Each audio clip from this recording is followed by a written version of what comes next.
Hello प्यारे बच्चों, कैसे हो आप लोग। प्यारे बच्चों, आज से हम लोग क्लास 11th के साथ साथ क्लास 12th का भी पढ़ाई चालू करने जा रहे हैं। तो प्यारे बच्चों, आज हम लोग पढ़ने वाले हैं क्लास 12 हिस्ट्री के बुक 1 का चैप्टर नंबर 1, जो कि चैप्टर का नाम है ईंट मनके तथा अस्थियाँ, जिसको हम हड़प्पा सभ्यता के नाम से भी जानते हैं। प्यारे बच्चों, इस चैप्टर में हम लोग क्या क्या पढ़ने वाले हैं, पहले वो सब देख लेते हैं, उसके बाद इस चैप्टर को हम सब चालू करेंगे। तो प्यारे बच्चों, इस चैप्टर में हम लोग क्या क्या पढ़ेंगे। तो फर्स्ट टॉपिक का नाम है जो पढ़ने वाले हैं। तो फर्स्ट टॉपिक क्या है, विश्व की मुख्य सभ्यताएं के बारे में पढ़ेंगे। फर्स्ट टॉपिक क्या है, विश्व की मुख्य सभ्यताएं। उसके बाद सेकेंड टॉपिक क्या पढ़ेंगे, हड़प्पा सभ्यता की खोज किसने की थी, कब की थी। तो ये सेकेंड टॉपिक में ये सब पढ़ेंगे। उसके बाद पढ़ेंगे हड़प्पा सभ्यता की भौगोलिक विशेषताएँ। क्या पढ़ेंगे, हड़प्पा सभ्यता की भौगोलिक विशेषताएँ। हड़प्पा सभ्यता के निर्वाह के तरीके, किस प्रकार की कृषि करते थे वहाँ पे, पशुपालन और शिकार के बारे में इस सब में पढ़ेंगे। उसके बाद सेकेंड टॉपिक क्या है, उसके बाद है क्या, मोहनजोदड़ो के बारे में पढ़ेंगे। मोहनजोदड़ो की विशेषता, दुर्ग और निचला शहर के बारे में पढ़ेंगे। गोदाम, अन्नागार, विशाल स्नानागार, इस सब के बारे में पढ़ने वाले हैं। प्यारे बच्चों, इतना सारा मतलब इस पार्ट 1 में हम सब इतना सारा पढ़ेंगे। तो प्यारे बच्चों, हिस्ट्री चालू करने से पहले आपको इतना नॉलेज होना चाहिए कि हिस्ट्री कहते किसको हैं। तो हिस्ट्री का हम छोटा सा डिफिनेशन यहाँ लिखे हैं, आप उसको ध्यानपूर्वक देखिएगा। क्या बोल रहे कि इतिहास, क्या बोल रहे, इतिहास को अंग्रेजी में हिस्ट्री कहा जाता है। किसे कहते हैं, इतिहास को अंग्रेजी में हिस्ट्री कहा जाता है। यह ग्रीक भाषा, कौन सा भाषा, ग्रीक भाषा, हिस्टोरिया से लिया गया है। कहाँ से लिया गया है, हिस्टोरिया से लिया गया है, जिसका अर्थ घटनाओं का वर्णन होता है। क्या होता है, घटनाओं का वर्णन। इतिहास शब्द इति प्लस हास शब्द से मिलकर बना है। किससे मिलकर बना है, इति प्लस हास शब्द से मिलकर बना है, जिसमें इति का अर्थ बीती हुई तथा हास शब्द का अर्थ घटित हुई कहानी होती है। क्या होती है, घटित हुई कहानी होती है। अतः हम कह सकते हैं कि अतीत का अध्ययन इतिहास कहलाता है। क्या कहता है, अतीत का अध्ययन इतिहास कहलाता है। तो हेरोडोटस को हिस्ट्री का पिता या तथा जनक कहा जाता है। ये क्वेश्चन आपके एग्जाम में पूछा है कि हिस्ट्री का या पिता यानी जनक किसे कहा जाता है। तो ये किसे कहते हैं, तो हेरोडोटस को कहते हैं। तो चलिए आगे देखते हैं क्या बोल रहे हैं कि सभ्यता। सभ्यता के बारे में भी थोड़ा सा जान लेते हैं कि सभ्यता, इस चैप्टर में सभ्यता वर्ड बहुत बार रिपीट हुए हैं, कि सभ्यता के बारे में भी जानना बहुत ज़रूरी है। सभ्यता कहते किसको हैं, देख लेते हैं। सभ्यता एक सामाजिक या समुदाय की विकसित अवस्था है। क्या है, विकसित अवस्था है, जिसमें लोगों के जीवन में संगठन, अनुशासन और सामाजिक नियमों का पालन होता है। यह एक ऐसी अवस्था है जिसमें लोग अपने जीवन को संगठित तरीके से जीते हैं, इसे सभ्यता जीते हैं, इसे कहते हैं सभ्यता। सभ्यता की कुछ विशेषताएं थी, उसको देख लीजिए। सभ्यता की विशेषताएं क्या थी, सामाजिक संगठन विशेषताएं थी, अनुशासन और नियम थे, तकनीकी विकास, कला और संस्कृति, शिक्षा और ज्ञान। तो ये था सभ्यता का छोटा सा डिफिनेशन, आप इसको भी ध्यान से देख लीजिए। अब चलते हैं, चैप्टर को शुरू करते हैं। चैप्टर का फर्स्ट टॉपिक क्या था, विश्व की मुख्य सभ्यताएं।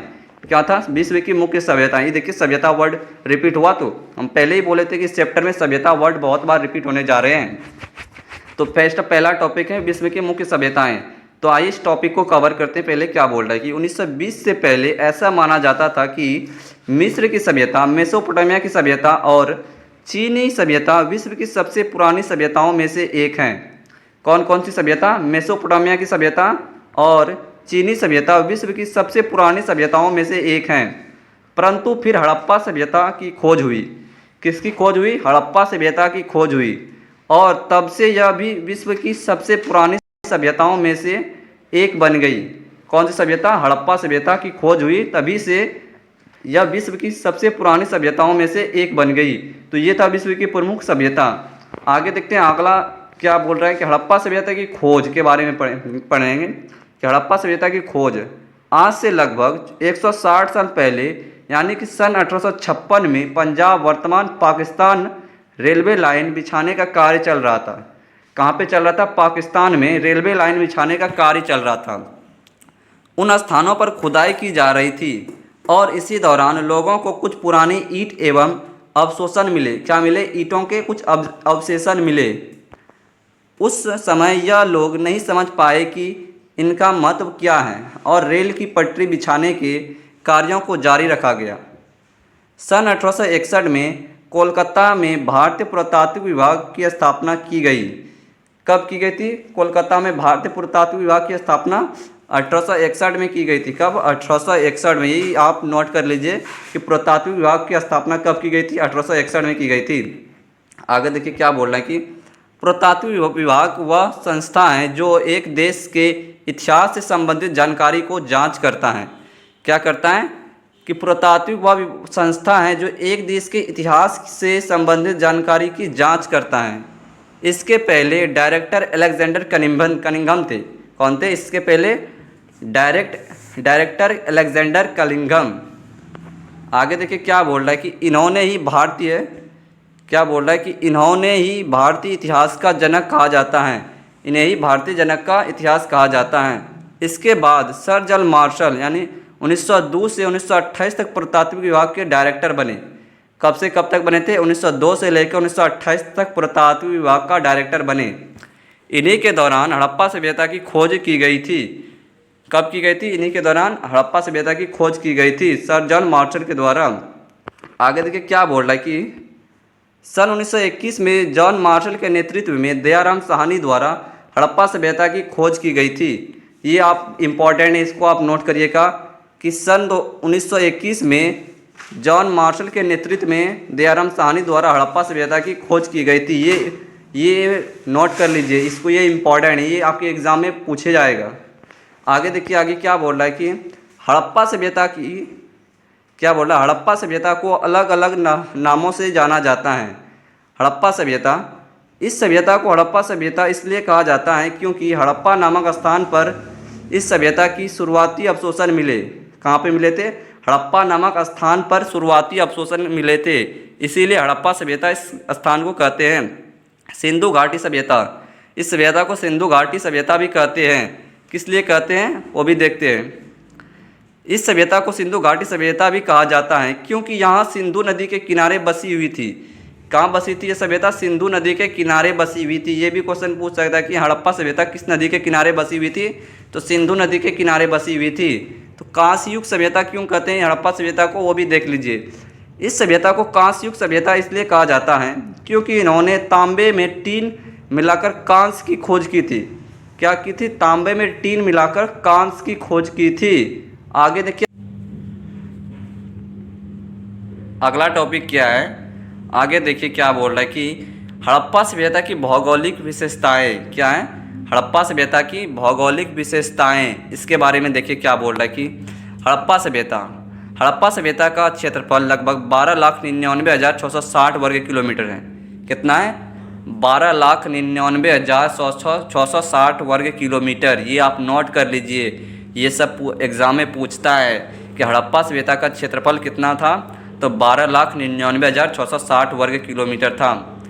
आगे देखिए क्या बोल रहा है कि वर्तमान में देखें तो यह सभ्यता अफ़गानिस्तान और पाकिस्तान से होती हुई भारत में ऊपर जम्मू कश्मीर से नीचे गुजरात और मध्य प्रदेश के कुछ हिस्सों तक फैली हुई थी।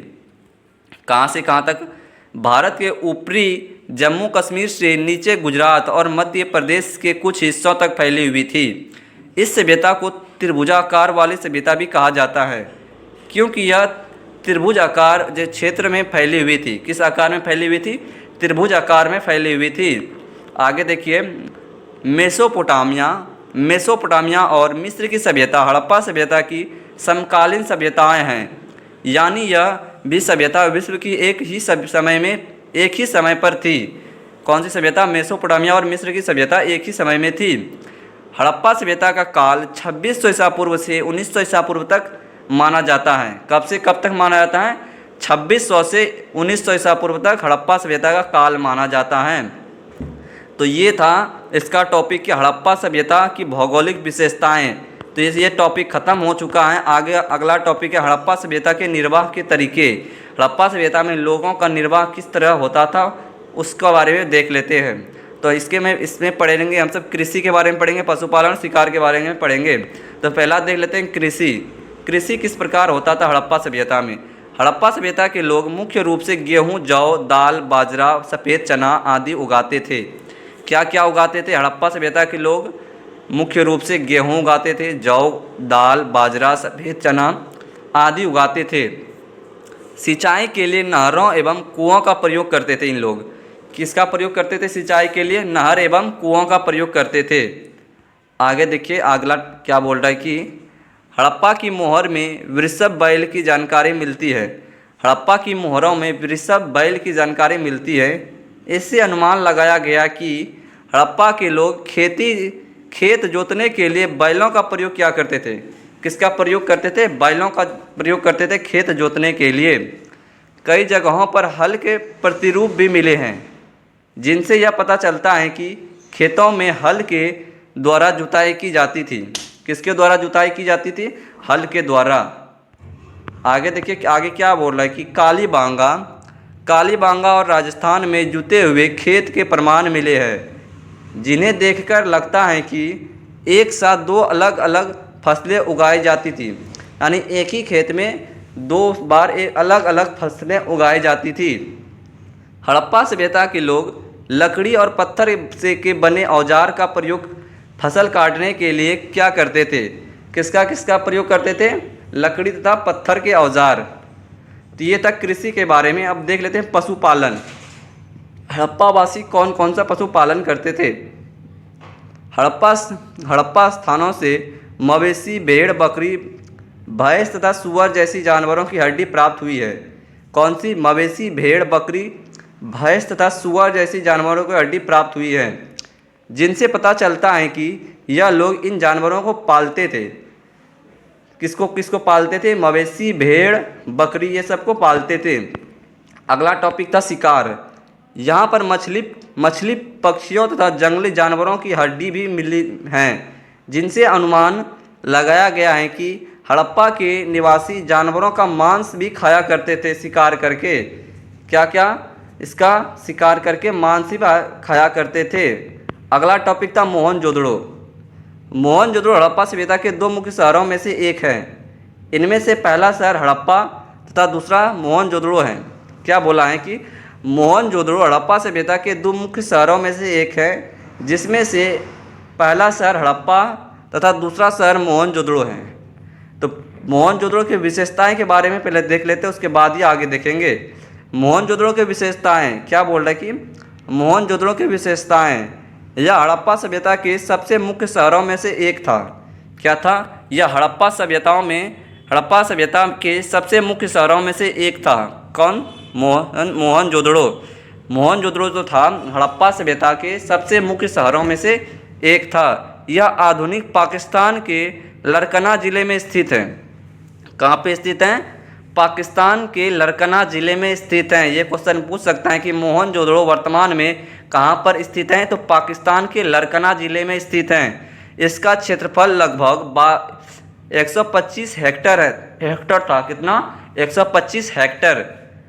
आगे देखिए और आगे क्या बोल रहा है कि मोहनजोदड़ो में नगर को मुख्य रूप से दो भागों में बांटा गया था।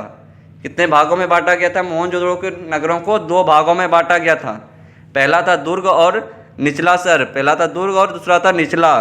तो पहले हम पढ़ेंगे दुर्ग के बारे में, उसके बाद पढ़ेंगे निचले शहर के बारे में।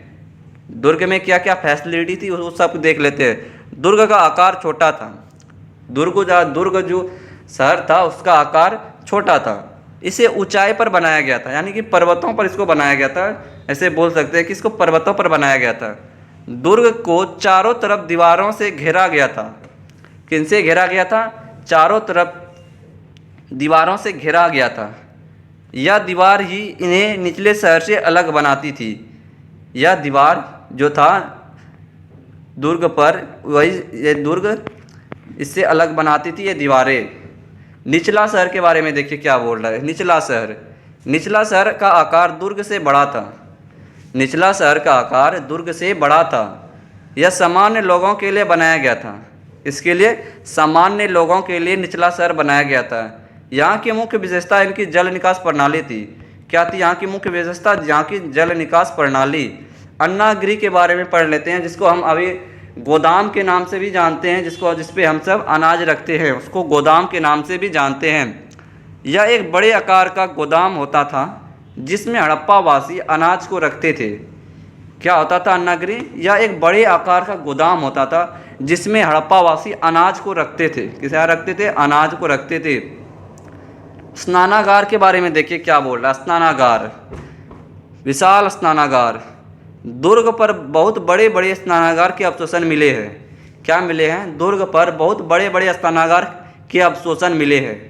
इनका आकार 12 मीटर लंबा, 7 मीटर चौड़ा और लगभग 2.4 मीटर गहरा था। कितना था? 12 मीटर लंबा, 7 मीटर चौड़ा, लगभग 2.4 मीटर गहरा था। स्नानागार को भरने के लिए कुआं का प्रबंध था। किसका प्रबंध था? कुआं का प्रबंध था स्नानागार में पानी को भरने के लिए। ऐसा माना जाता है कि इनका प्रयोग धार्मिक अनुष्ठानों के लिए या विशेष अवसरों पर नहाने के लिए किया जाता था। किसके लिए किया जाता था? कोई विशेष अनुष्ठानों के लिए इस स्नानागार का प्रयोग किया जाता था। जलाशयों के तल तक जाने के लिए उत्तरी और दक्षिणी ओर से सीढ़ियां भी बनाई गई थी।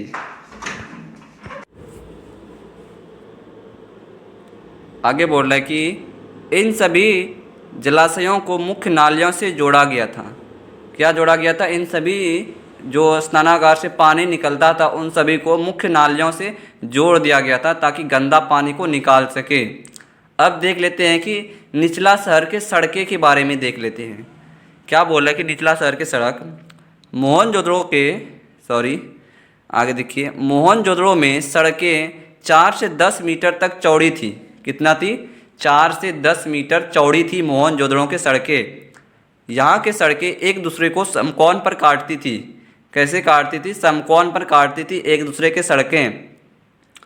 कई इतिहासकारों का कहना है कि सड़कों को इस तरह से बनाया गया था ताकि वहाँ हवा के जरिए अपने आप साफ हो जाए।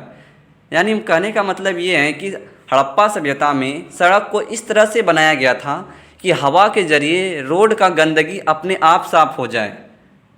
अगला टॉपिक था कि जल निकास प्रणाली। जल को निकालने का प्रणाली क्या था? नियोजित ढंग से नाली एवं गलियों का निर्माण किया गया था।